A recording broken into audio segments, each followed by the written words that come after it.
My name is Danae Koss, and I will be your co-host this evening, along with Sharon Hostetler. Hi, Sharon. Hi, Danae. Also with us tonight, working her magic behind the screens and making all of this possible, is our tech expert, Misty Smith. Hi, Misty. Hi, good luck tonight, Tom. Thank you. Our featured guest tonight is local author and poet, Tom Catalano. Welcome, Tom. We're happy to have you with us. Thank you. I'm happy to be here. Very excited. For those of you joining us live, Tom has graciously agreed to answer any questions you may have. Just drop those in the comments section on the Facebook page at any time, and we will relay those to him. I'd like to also take a moment to thank the Festival of Books and the Alleghenies organizers for not only putting this virtual series together, but for also choosing historic downtown Evansburg as the host site for next year's event.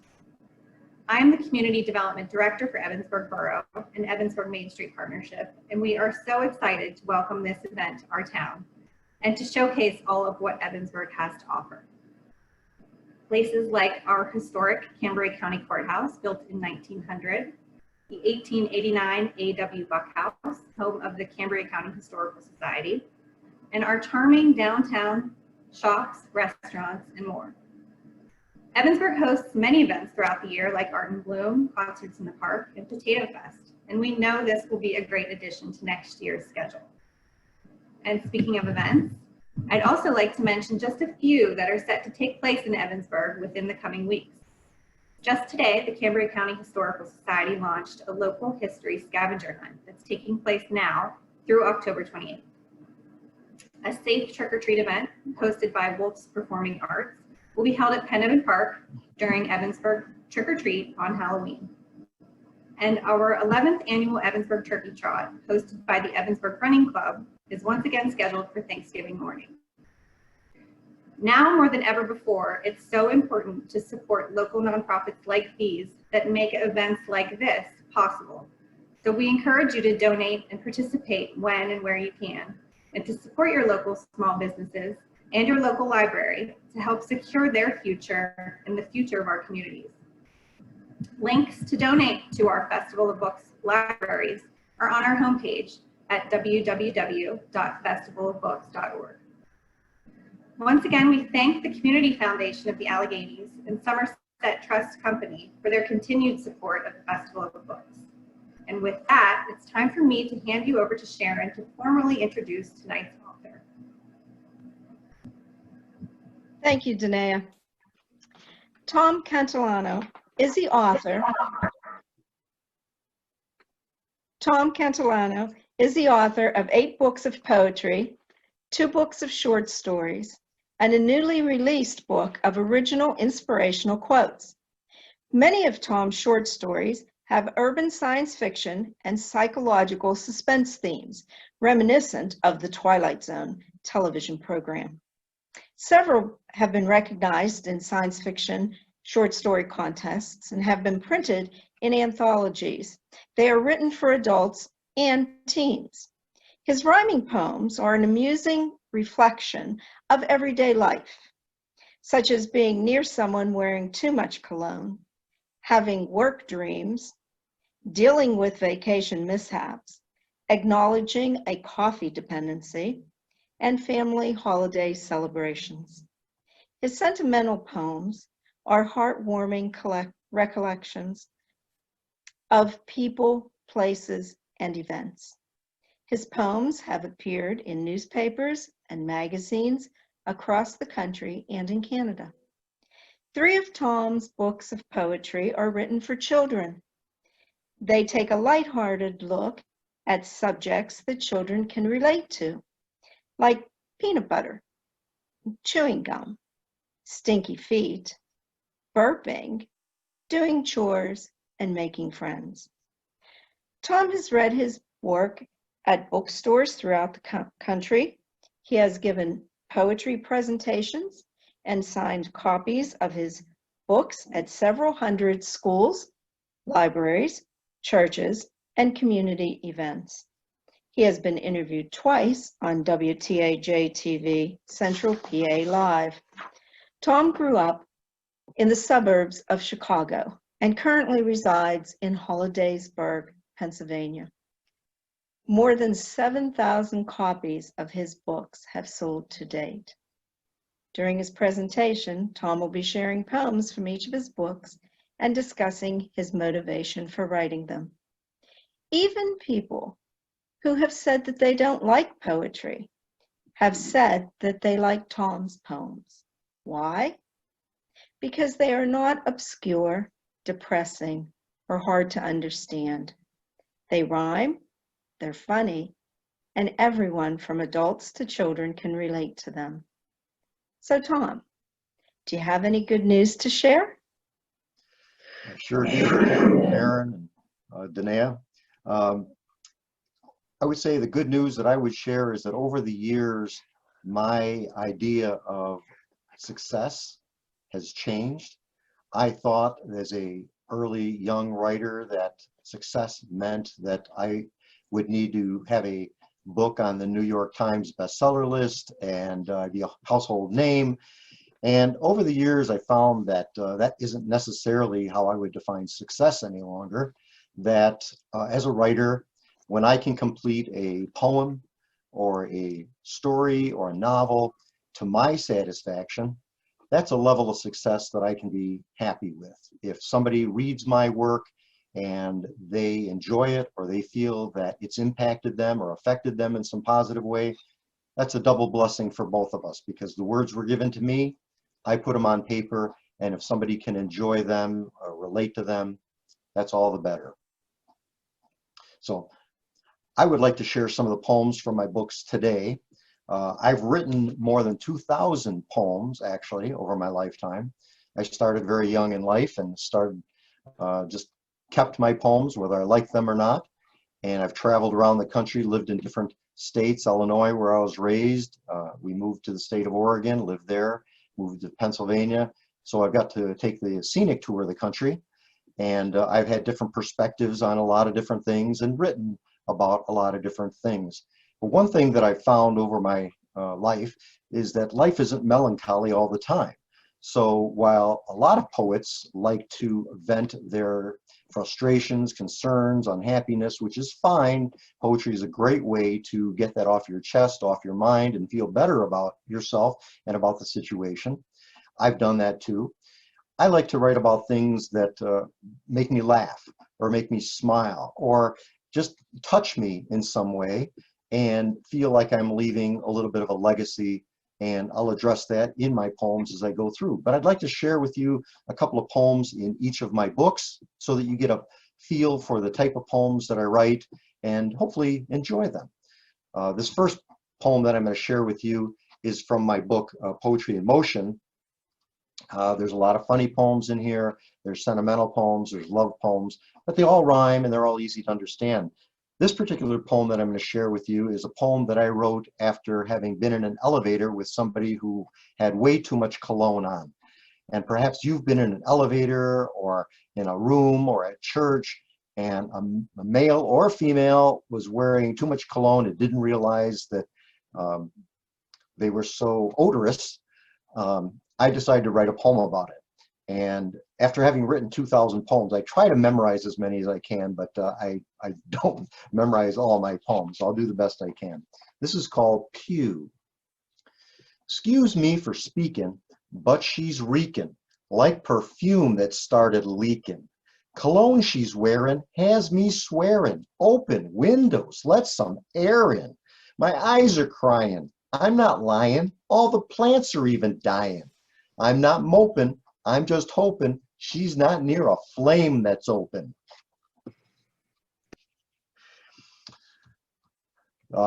This next poem that I'd like to share with you is also from Poetry in Motion.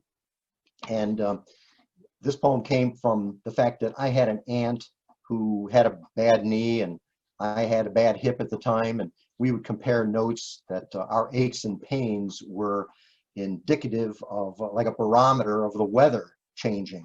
And I think everybody can relate to the fact that sometimes when something hurts, you know that the weather is changing.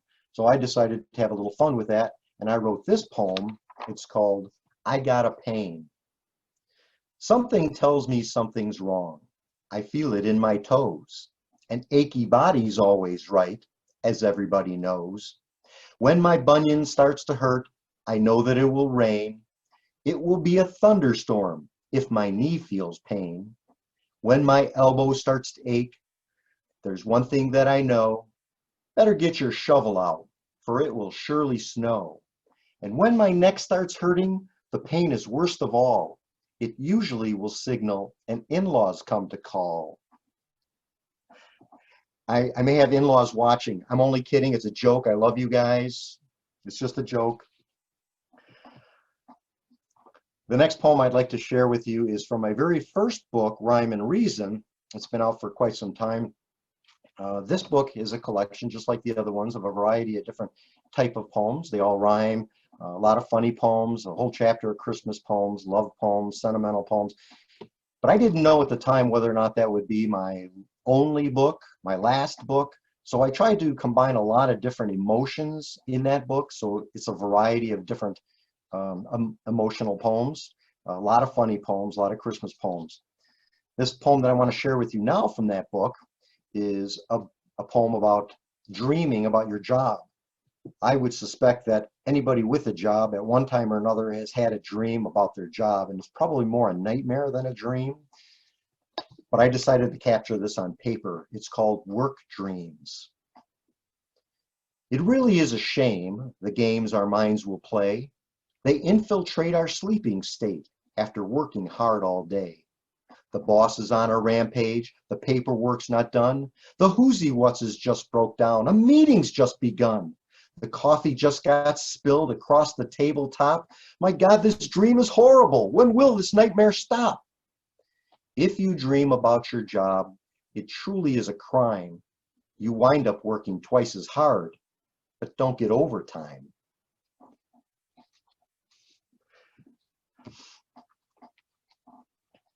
This next poem I'd like to share is in my book, Verse Things First, and it also is a work-related poem. Before I retired to pursue my writing career full-time, one of my responsibilities in my marketing profession was to organize trade shows for the companies that I worked for. And I would do the contractual arrangements for the shows. I would send all the paperwork out. I would bring the material out, set up our booth. I would work the booth. I would take it all down. I would come back to the office, and then I would do that again the next time there was a trade show. Well, inevitably, there's somebody in the office who their nature of their job, their work responsibility, don't permit them to leave the office or even leave the desk area from where they are.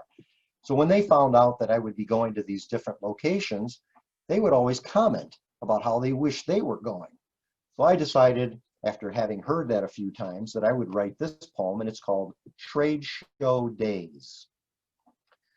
My friends back at the office all told me to have fun.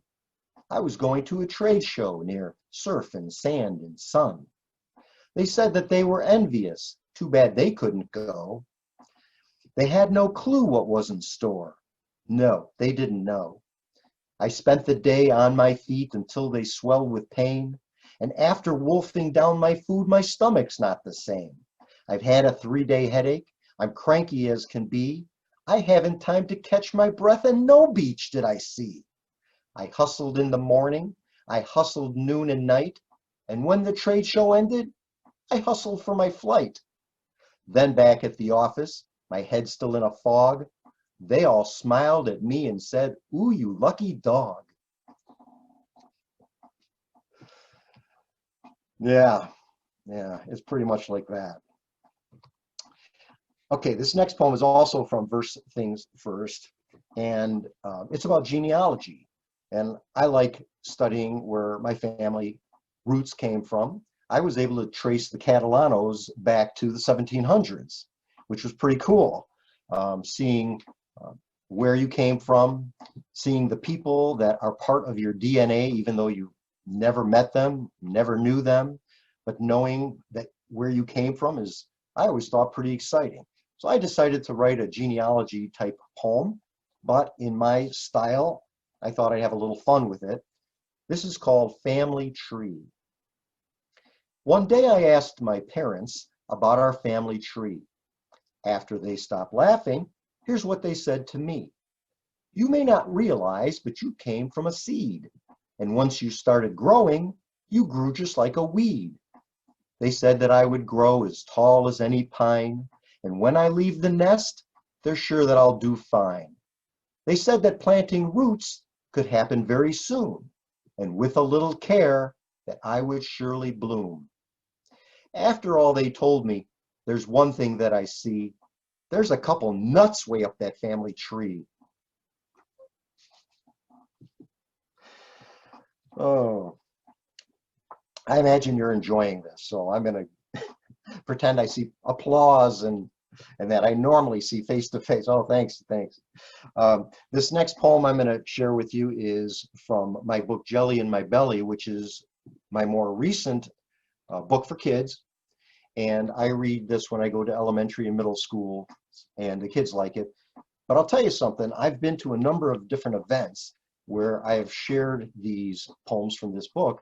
And in one particular case, a gentleman was purchasing the book, and I, out of curiosity, just asked him, I said, well, how old is the child that you're buying it for? And he just smiled at me and said, it's for me. There's just people who like simple rhymes, and I'm glad for that because I love writing them. So this is a poem about doing chores. I think we all have chores in our house to do, and some of them we like to do, and some of them we do, but we don't like to do them. And so I wrote this poem, and it's called I Wish I Had Wishes. I wish I had wishes, I wouldn't do dishes no more. I don't mind mowing the grass that is growing outdoor. I don't mind mopping the food that is dropping or sweeping the dust on the floor. But I don't like dishes, so I'll just make wishes that I don't do dishes no more. Can you relate to that? Okay, this next poem I'm going to share with you is from Rhymes for Teens. I found that when I went to middle schools and I was talking to those students, that some of the poems in my other children's books were maybe a little too silly for them. And for teenagers and preteens, they enjoy poems that are a little bit longer, a little snarkier, appropriate for that age group. So I grabbed some of my poems from my collection and put them together. And these were poems that I wrote for myself, so adults like them, but these are also poems that children of that age can understand and relate to. They don't really get the work dreams kind of poem. So this poem sounds like a love poem, but it's not. It's called When I'm With You. Every minute I'm with you is like a pebble in my shoe. And this I just cannot deny. You're the lash stuck in my eye. You're a broken pencil point. You're a greasy burger joint. You're a project overdue. You're a bad case of the flu. You're the rain on my day off. You're a nagging little cough. You're a streak upon the glass. You're an empty tank of gas. You're a moldy piece of bread. You're a song stuck in my head. You're a pair of shoes too tight. You are always, always right. Worse than that, the thing I see is that you think the same of me.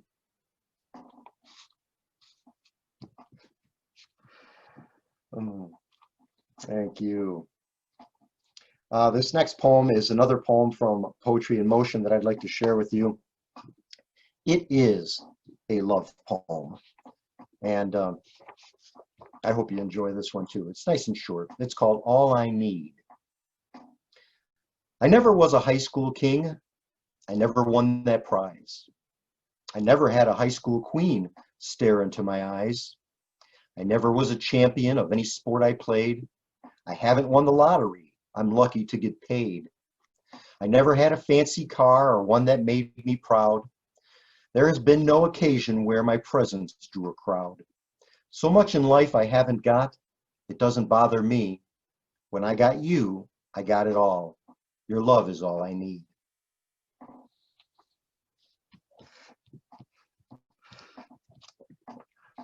This next poem that I'm going to share with you is from my very first book for children. It's called Rhymes for Kids. And there's a lot of silly poems in here, a couple of story poems that younger kids would appreciate or understand.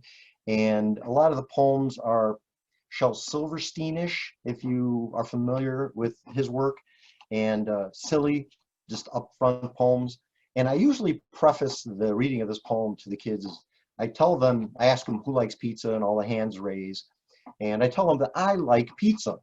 And one day I decided that if people liked me as much as I like pizza, I'd be very popular. So I wrote, I wish I was a pizza. When I grow up, I wish that I would turn into a pizza pie, tomato sauce and lots of cheese, and sausage that is sure to please. Some people would come near and far. If I was a candy bar, I would be so nice and sweet, someone who you'd love to meet. I'd only wish to have some fun, as a burger on a bun. Add tomatoes and some cheese. You'll want to give my bun a squeeze. Or maybe as a nice surprise, I can be some hot French fries. Make me curly, make me straight. Add some ketchup, I'd be great. I think these foods I wish to be have had a strange effect on me. Maybe what I really wish is to have some lunch upon my dish.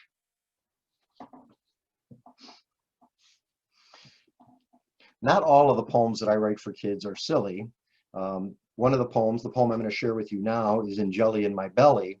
And it's I would say a sensitive poem, if you will, because kids at all age, I think, sometimes have trouble finding friends or making friends. Some kids are shyer than others. I was a shy kid. So I can relate to the difficulty sometimes of making friends. So I share this poem with them, and I hope you like it. It's called How to Make a Friend. Tell me how you make a friend with flour, eggs, and batter. This is how you make a friend, the only things that matter. You mix a little kindness and add a bit of sharing, blend in common interest, and stir in lots of caring. So making friends is easy, and it's something you can do. Every time you make a friend, they're making one with you. Now, like it or not, Christmas is coming. So there's a couple of Christmas poems that I want to share with you. One of the first one I want to share with you is in Rhymes for Kids. And when I read this at schools, the kids just go nuts, which is great. I wrote it for myself, and I've read it at adult functions, and adults like it too, just because it's a fun poem. And I should say that it's the only thing close to rap that I have ever written. It's called Christmas Rap. There's a fat old dude with the name of Claus who looks like he's been feeding on spaghetti sauce. He goes around every year giving out presents and Christmas cheer. He's got these dudes in a factory making all the toys for under the tree. Somehow he knows if you've been bad or good, and then he comes around to your neighborhood. He flies around in a sleigh of red, and everyone remembers what that fat man said. He said, ho, ho, ho, and a bottle of rum. Oh, wait a minute now. That was a different one. When he gets through, he goes back home. He always likes to write himself a Christmas poem. His eye would wink and his fingers snap. He'd write a poem like this and call it Christmas Rap.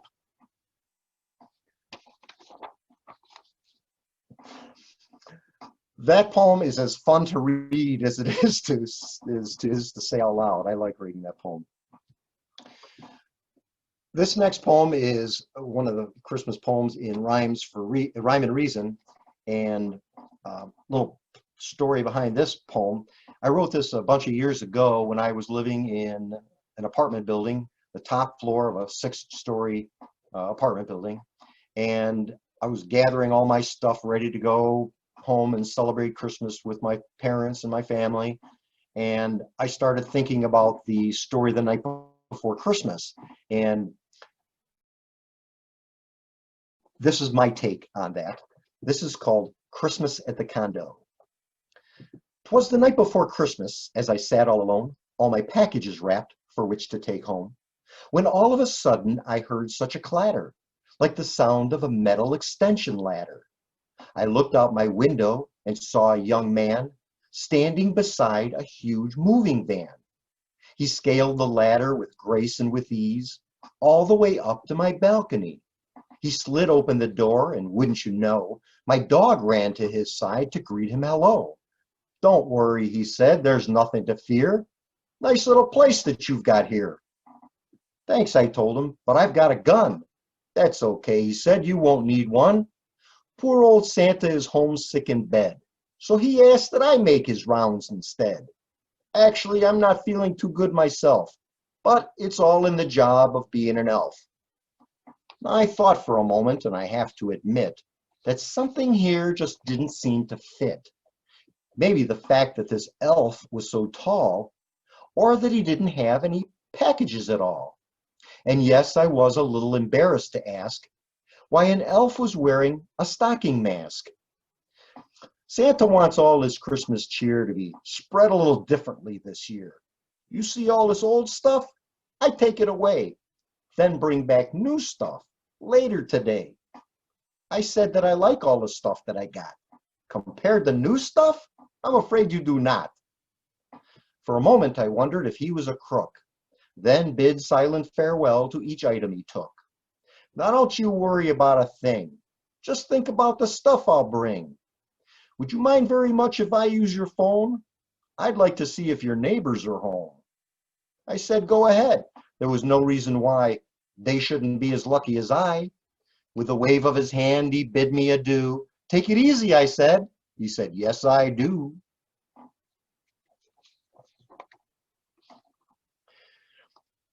Funny after story to that, when I wrote that poem and I shared it with my family, an aunt told me, she said, "I didn't know you got robbed." Well, I didn't. It's just my imagination, and I let it go, and sometimes it comes up with things like this. So, okay. This next poem that I want to share with you is "In Jelly in My Belly," and the backstory to this poem is when I was growing up, the Sears company, Sears and Roebuck, used to send out a Christmas catalog every year filled with toys, and my brother and I looked forward to that day all year. And that catalog would come, and we'd sit in the front room, and we'd go through every single page and find every single toy and game that we would like to get for Christmas if we were so lucky. And we'd make a list, and our mom would take us to the mall, and we'd see Santa. And as an adult, I started thinking about that experience, and how many, I think, children grew up with that kind of experience. And I wanted to capture the essence of that, and not verbatim what happened exactly, but capture that feeling. And so I wrote this poem, and when I shared it to some folks, this friend of mine read it and liked it, and he told me years later, he said he shares this poem every Christmas with his family. It's become a Christmas tradition, which, as an author, thrills me to no end, that I've conceptualized something. These words were given to me, I shared them, and now they've become part of somebody else's life. I cannot even describe the euphoria that brings me by having written something like this. So let me share this with you. This is called The Wish List.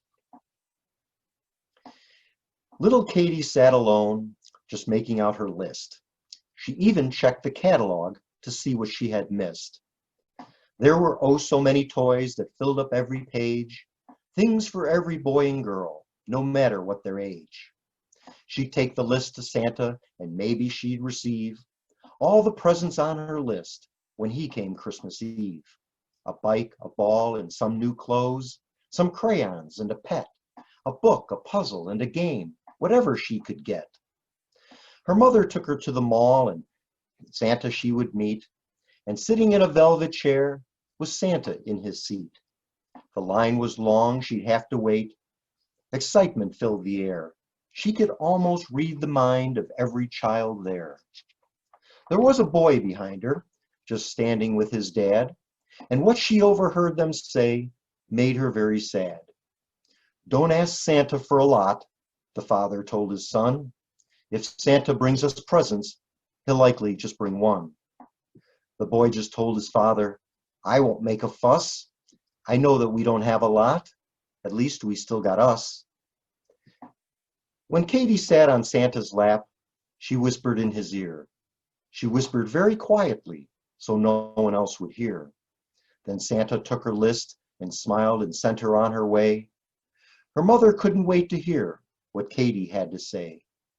"I think that Santa's going to get me what I want this year. I just hope that he recalls what I whispered in his ear. When I gave my list to him, I said I think it's fine if he gives what's on the list to the boy who's next in line." I like that poem. I still get tingles when I write that, and I wrote that a long time ago, and I still am impacted by the poem. I know what I'm going to say. This next poem I want to share with you is in Poems for Glory, and this is an interesting book because it's a book of rhyming poems that I wrote and my daughter Emma Catalano wrote. When I retired, I decided to pull all my faith-based poems together to share with people who might need a jolt of faith or restore their faith or just fill their thoughts for a moment on faith and do it in a poetic way. Well, Emma is a very good poet in her own right, so I asked her to collaborate on the project. So she submitted some of the poems, and I submitted some of the poems, and that's how Poems for His Glory came to be. And we've done a number of readings individually and collectively at different churches that have had us come and share our poems in their social hall and such, which was really nice. This poem reminded me when I wrote it of the true meaning of the holiday, and it's called Christmas Upon Us. When Christmas is upon us and smiles are ear to ear, we like to think of all the things that bring us Christmas cheer. This year, instead of thinking of all the things we've got, let's not think what Christmas is, but rather what it's not. It isn't sugared cookies or a decorated tree or presents wrapped and hidden so no one else will see. It's not sending greeting cards with sentimental wishes. It's not candy in a sock or exotic ethnic dishes. It's not lights and tinsel draped along the wall. All these things are very nice, but not Christmas at all. Sometimes we fail to recognize what truly is at stake. We just enjoy the frosting and forget about the cake.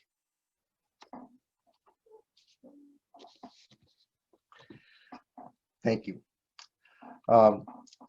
This next poem I'd like to share with you is in Rhymes for Teens, and I wrote this poem because the question that I'm asked most often when I go to schools and different events is, why do you like to write poetry?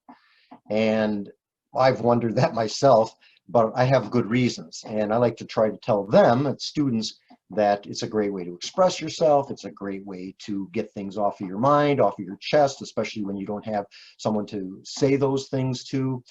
That's about the amount of time that I have to answer a question like that when I go and do assemblies at school. But I decided to delve a little bit further into it and write this poem about it. And it's probably one of the more significant poems from a personal point of view that I've written, and it's called The Poet. Some people don't like poetry. I really don't know why. They act like they would rather get a poke into their eye. They say that they can't understand just what the poet means, that you have to figure out those complicated scenes. They say that poems are puzzling, a mystery no less. And I suppose that they are right, to some degree, I guess. Like looking at the ocean or at the deep blue sea, the surface just will not reveal below what there may be. Our lives are very much the same, emotions safely hid. Poems help record the things that we said or felt or did. Just like the painting on the wall or vacation photograph, a poem records emotion and makes you cry or laugh. Some have no use for poetry. I'd have to disagree. For every thought that I record, I'm saving part of me. Days or weeks or years from now, I'll read that poem and then it'll all come back to me, the who and why and when. And when my days are over, I'll leave behind with pride some poems that just might help reveal just who I was inside.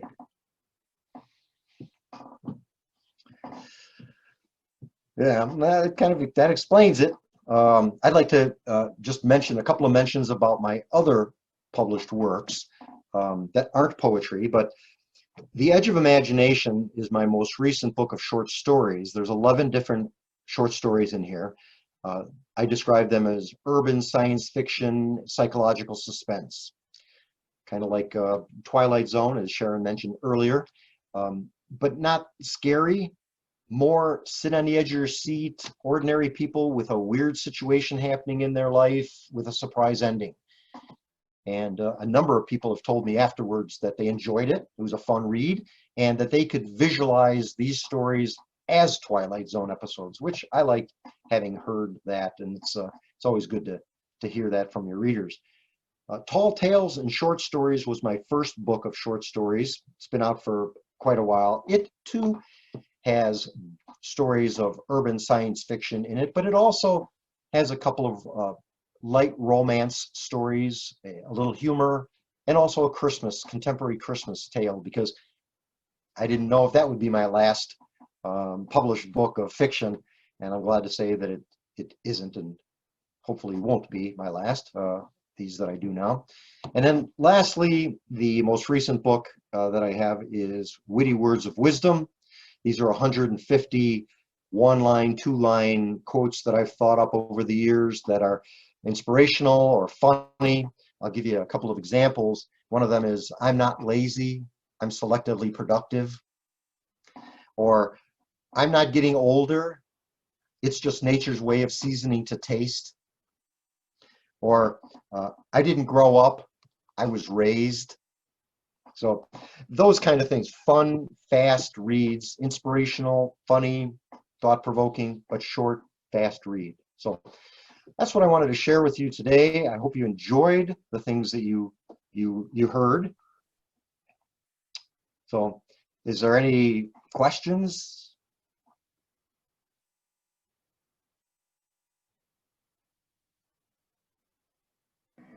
Okay, yes, we have two questions here. Has your writer's voice changed since you wrote your earliest poems? Yes, I would say my writer's voice has changed. When I first started writing as a young man, I was shy, introverted. I had some friends, but I wasn't like the most popular kid in school.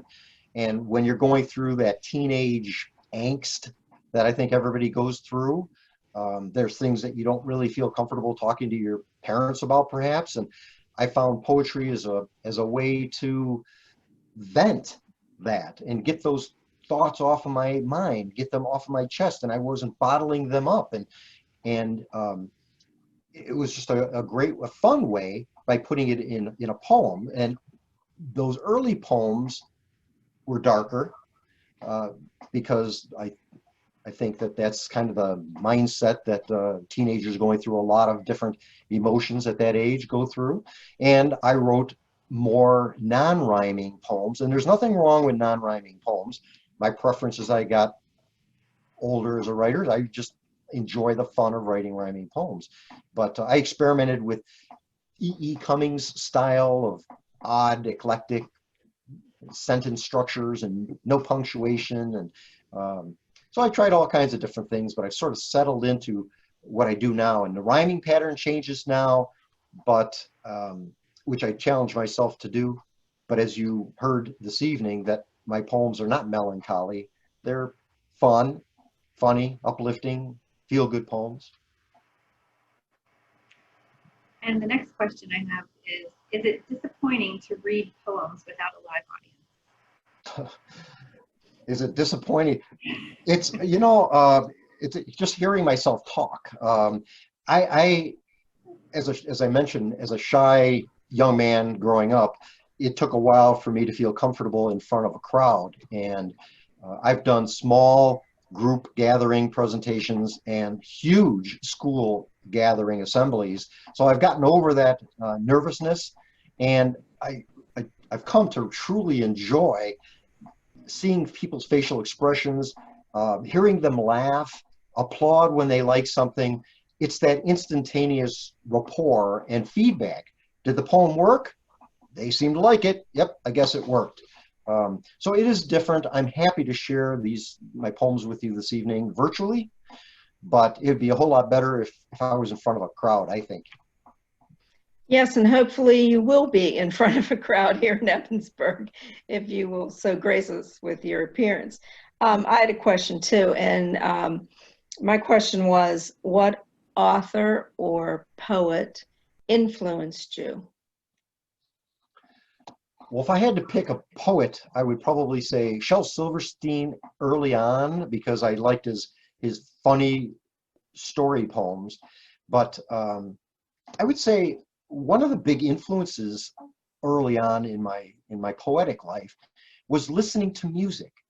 I love to listen to different songs, songwriters, and I would have that song going through my head for days after hearing it. And I would kind of recreate the song in my head and try to remember the lyrics. And inevitably there would be a line in there that I couldn't remember. I wasn't getting the whole stanza. And I would challenge myself to try to figure out what would that line be, because they were rhyming it with the previous line or two lines ahead of that. So in listening to different musics and songwriters, I was able to adapt the mindset of putting rhymes to words, and also the importance of expressing yourself in different lyrical ways, because those poems were impacting me in that way. And which do you like writing better, the short stories or the poems? When I'm writing a story, I enjoy the story writing. They're two different animals.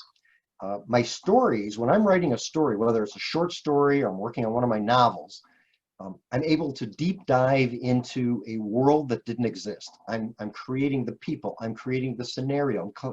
I'm creating the protagonist and the heroes and the dialogue, and it's creating a world. That's different. When I'm writing a poem, I'm capturing an emotion, and I'm trying to put that either in a straightforward manner or in a story form, like I did with the wish list, and tell a story, but come out of that with a definite emotional impact. So I'm not trying to necessarily get an emotional impact from my stories.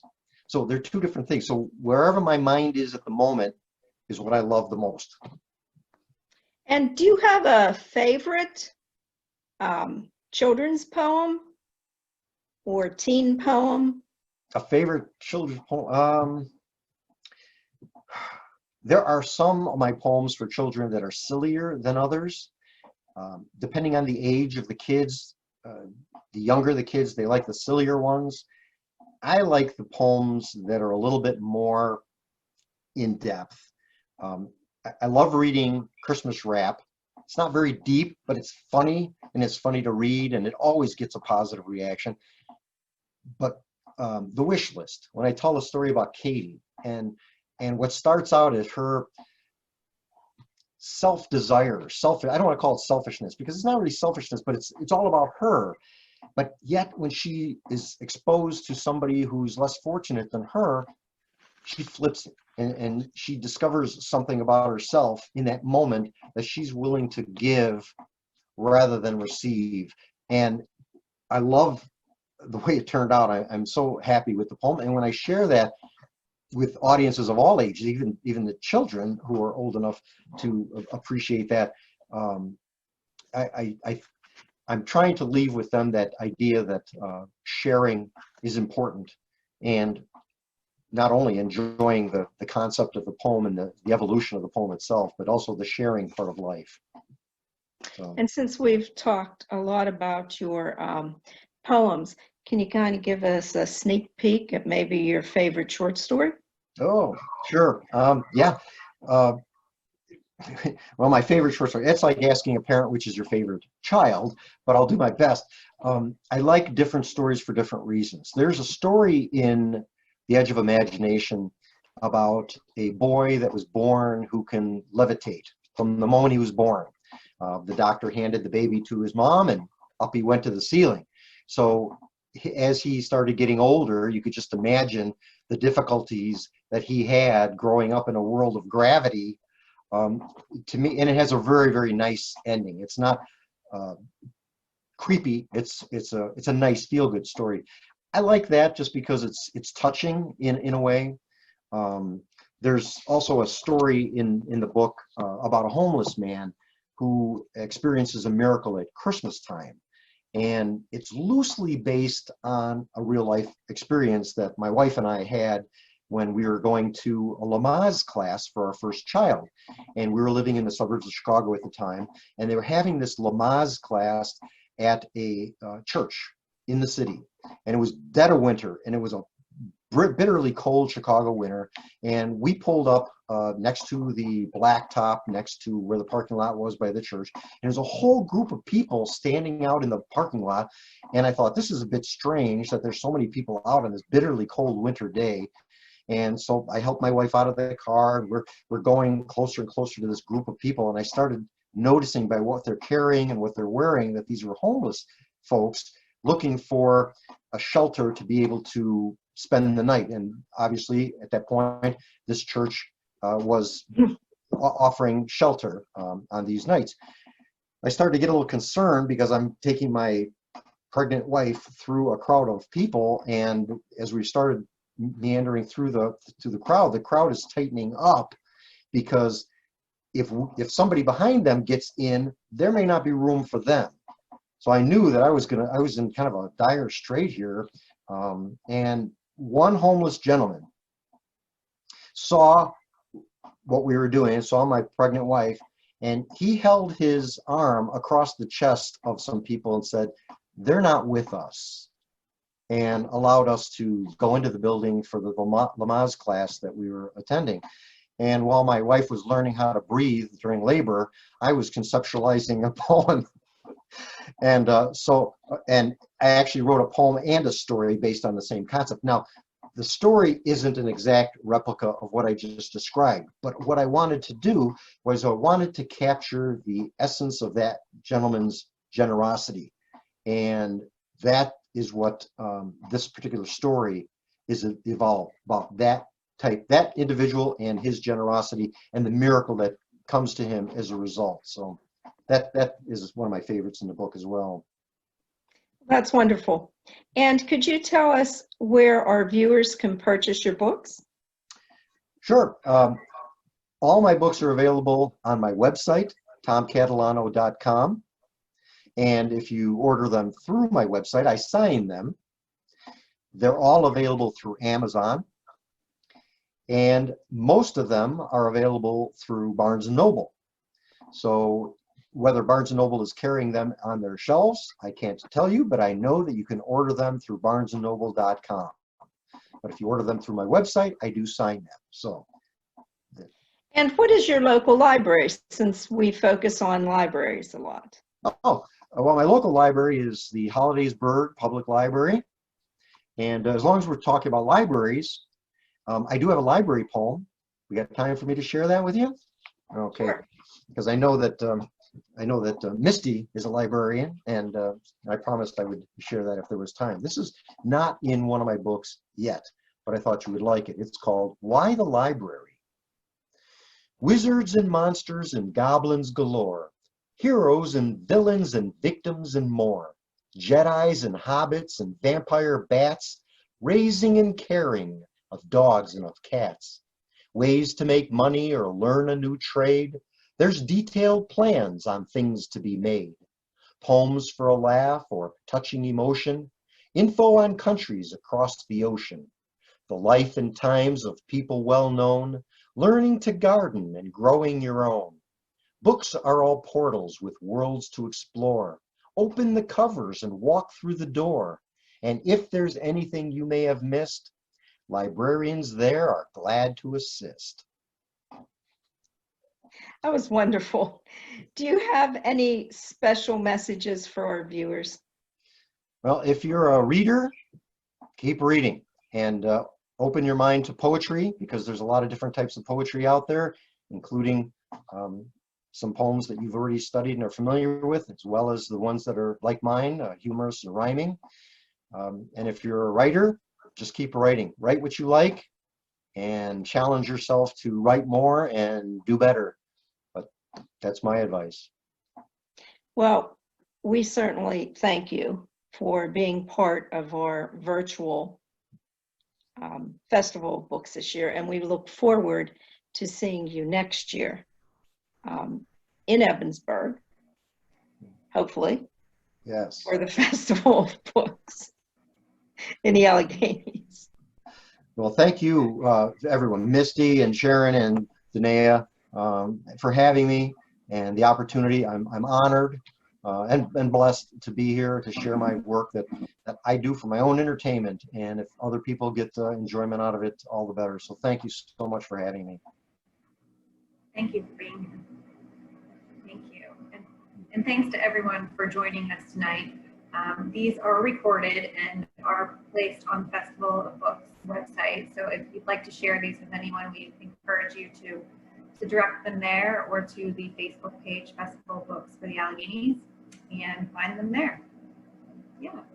And then next week, October 21st, next Wednesday, we have Joe Moore, who is also a local author, lined up for that. So we hope you'll join us again next week. Thank you so much again, Tom, and thank you, Danae and Misty. And we'd like to thank all of our viewers, and a special thank you to Tom. Thank you. Good night. Good night.